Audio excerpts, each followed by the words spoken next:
Salut à tous, c'est Rudy et je suis très content. Vous savez pourquoi? Parce que Meizu est revenu en France.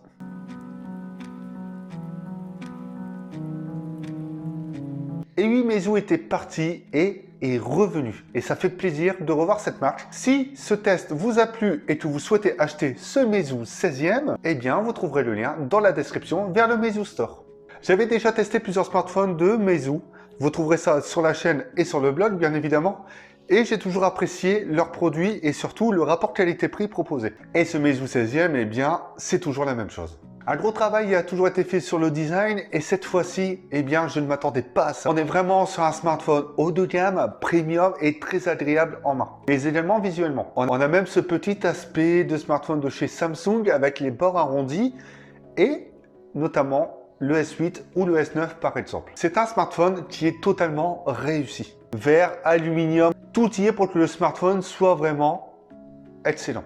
Le design est harmonieux, symétrique, il n'y a pas de bord ou d'épaisseur plus épaisse ou plus fine que l'autre et c'est ça qui est réellement agréable. Les finitions sont excellentes, les boutons volume et power sont accessibles avec le pouce, il n'y a pas d'encoche et ça pour certains, ça peut faire plaisir. Et tout ça en main. Donc, lors de l'utilisation, eh bien, ça se fait ressentir et c'est très agréable. Ce smartphone glisse un peu, c'est vrai, mais sincèrement, les finitions rajoutent une ergonomie qui est vraiment bonne. Le doigt en verre vient bien s'harmoniser avec le cadre en aluminium. Lorsque l'on passe ses doigts sur le bord de l'écran, il n'y a aucune différence qui vient se faire ressentir entre le cadre et celui-ci.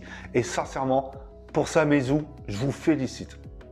Pour l'écran, eh bien tout simplement, c'est un écran AMOLED de 6 pouces. Et cet écran, voilà, comme tout AMOLED, est vraiment excellent. On a un excellent contraste, on a des noirs profonds, on a des couleurs qui sont assez vives.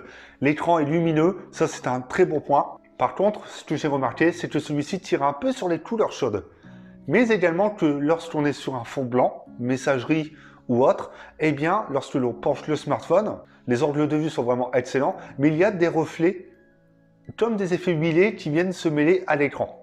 Mais bon, tout ça pourra être paramétré, mais les reflets de couleur, vous ne pourrez pas les enlever.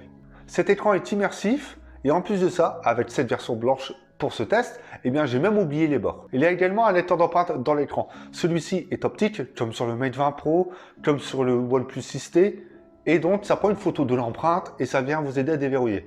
Bon, c'est pas encore une technologie qui est réellement au point, ça fonctionne bien sur ce Meizu, et quand le doigt est un peu humide ou tout simplement que vous le positionnez mal, eh bien cela ne déverrouillera pas le smartphone. Ce Meizu 16e est équipé d'un socle Snapdragon 845. 4 Go de RAM et 64 Go de stockage ou même 128. Donc il n'y a pas plus de RAM pour la version 128 Go. On est vraiment sur un smartphone haut de gamme, il n'y a vraiment rien à dire. Donc des performances de 2018, ce qui n'est pas un point négatif puisqu'au vu de son prix, eh bien, ce smartphone fait le taf. Pas de lag, les jeux 3D fonctionnent très bien, pas de chauffe ressenti. Sincèrement, tout est optimisé et j'ai vraiment apprécié l'utiliser. C'est-à-dire que je n'ai eu aucun souci pendant cette période de test.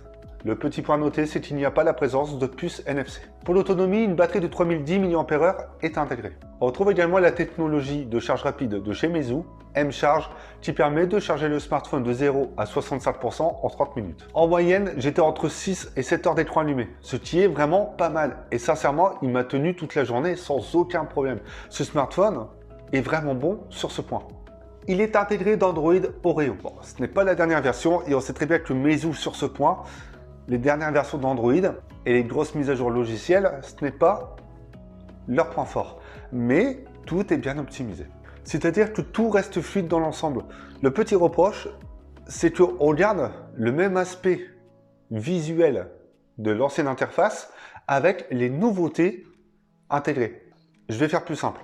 On a l'avant-dernière version d'Android avec des nouveautés de la dernière version d'Android.